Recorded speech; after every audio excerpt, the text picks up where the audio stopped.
So one thing that I actually didn't know at all, and I don't know if I was just living under a rock or I don't know, I just didn't know this, was that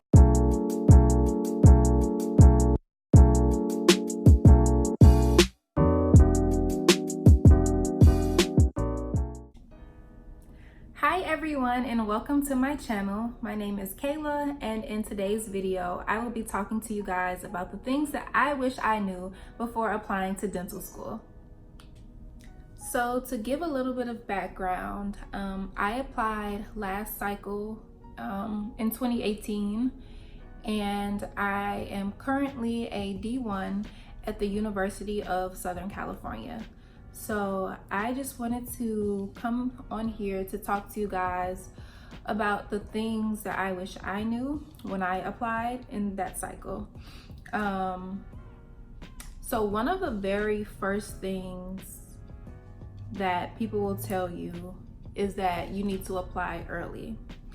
And in my head, when I was going through the process, I was like, okay, cool, I'll apply early, I'll get everything in early, I'll take my DAT early, everything.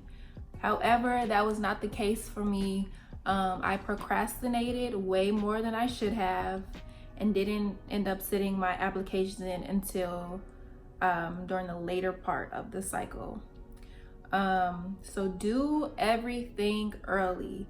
Take your DAT early, okay? Find those professors that you need to write your letters of recommendations, your professors, any PIs for your research,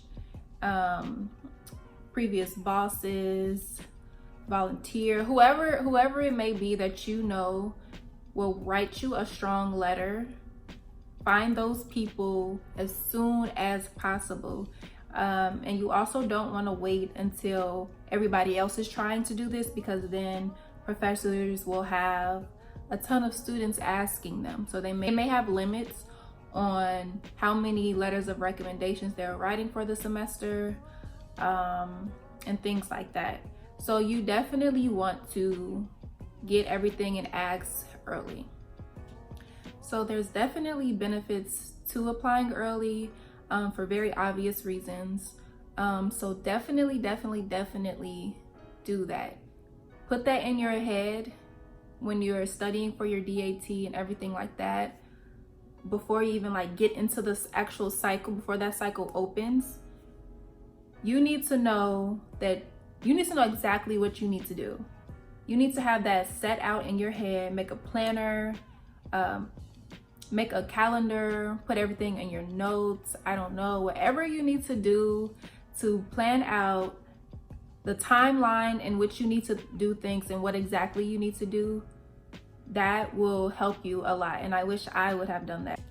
So one thing that I actually didn't know at all, and I don't know if I was just living under a rock or I don't know, I just didn't know this, was that you can send in your applications before you even actually take the DAT, and even before your letters of recommendations are sent in. I didn't know this at all. So I didn't feel prepared to take the DAT when I thought I would be prepared. So I pushed my DAT back. And in my head, I didn't know that you could still send in your applications to the school without having your scores and without having your letters of recommendations.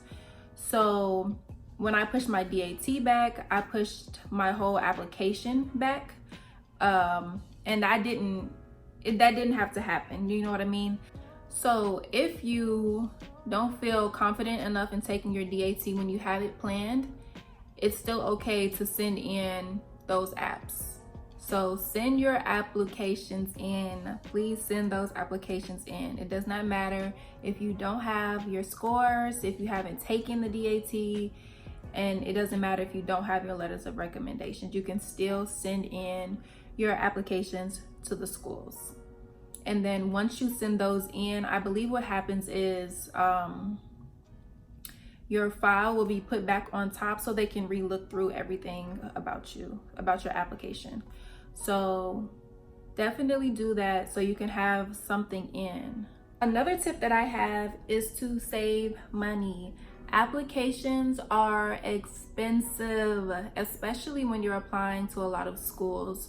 So one thing I didn't know about the expense part is that you just don't pay, you know, the AdSAS fees. The secondary fees, once they come, those cost money too. So you need to save your money. I applied to 16 schools and I spent about $3,000 on applications. So I wasn't expecting to pay that much money. I don't remember what I was expecting, but I just know that those secondary fees, it kind of like took me for a loop. And lastly, don't stress out. Do not stress out. You just need to know that everything that's meant to be will be. And even if you don't get in this cycle, that does not mean that you are denied permanently.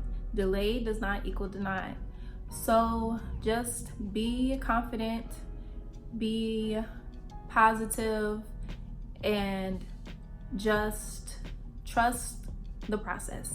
That's all I can really say. Trust the process, even though it can be really,